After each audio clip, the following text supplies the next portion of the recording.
In 2019, AMD really ran Intel out of time with the onslaught of Ryzen 3000 CPUs.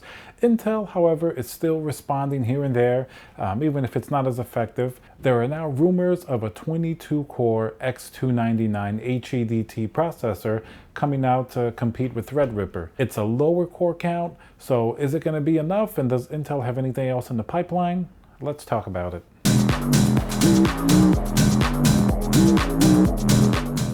Hey guys, Tiago of Classical Technology here. Thank you for joining me for another video. Please subscribe if you enjoy my content, smash that like button, leave a comment below. Do you think Intel has any chance at all, or has AMD really dominated the market? So today, I just read about a possible new Intel CPU. It's going to be the 10990XE as opposed to the 10980XE, which is their flagship 18-core for the X299 platform. Now, supposedly, this is going to be coming in at 22 cores. And if you've been following these core wars, you'll notice that the Threadripper 3 has 24 cores and 32 cores at the moment, with even a 64 core being announced.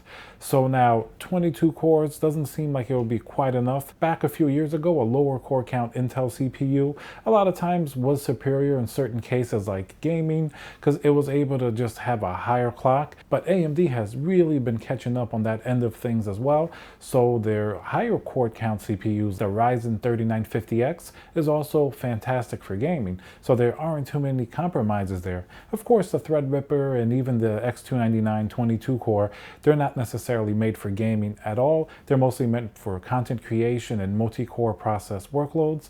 But people that do that often do game as well, so it's nice to be able to do both. Lately, we've also heard rumors of Intel's 10th generation processors for the mainstream platform, which it's going to be a 10-core processor. So I'm not too sure if that's going to be enough. Intel is still hesitant to really load up on those cores, even though it doesn't make a tremendous difference to most people like gamers. It's really affecting mostly content creators. I think it is a little bit of a sense of pride and even marketing when you tell people that, okay, my CPU has 64 cores. When you say 22 and your competitor has 24 and 32 and coming up with 64, it just seems a little bit weak. Unfortunately, I think they're going to have to play this core game, even though it doesn't matter really as much at the end of the day for most people. It is sort of hype and marketing, and unfortunately, a lot of these processors get sold that way. Now, I remember back in the X99 days, which was a few years ago, I mean, Intel was absolutely dominant in this multi-core space. There was no Ryzen back then. Basically, you would have had the 6950X, which was a 10-core all the way back then. That was the high-end processor.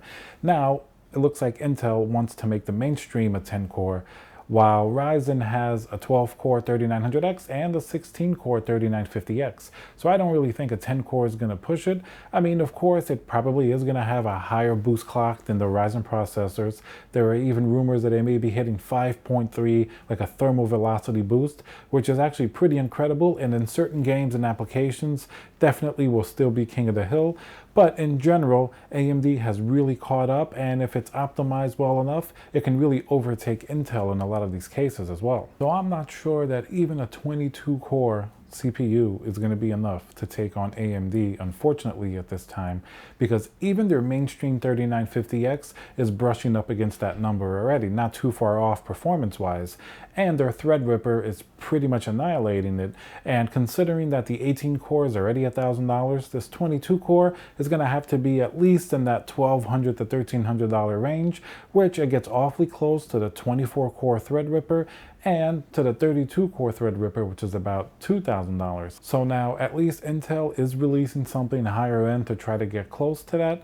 I'm not too sure that it's really going to do much, but we have to remember here as well, AMD needs competition, even if it's from Intel coming back from behind now, because if AMD is the only one in the market and Intel gives up, we may have the same thing happen with AMD that we had with Intel, which is going to be years of complacency and just sort of evolutionary upgrades instead of revolutionary like we've had lately. So competition in the market is good. It's good that Intel is responding. I hope they respond with something strong and AMD something stronger. Both companies are competing for the consumer. It's going to be great for the consumer at the end of the day. All right, guys, this was just a little quick news update. Hope you enjoyed it. Subscribe if you like my content. Leave a comment below. What do you think about this AMD and Intel battle in 2020? And I'll see you guys in the next video.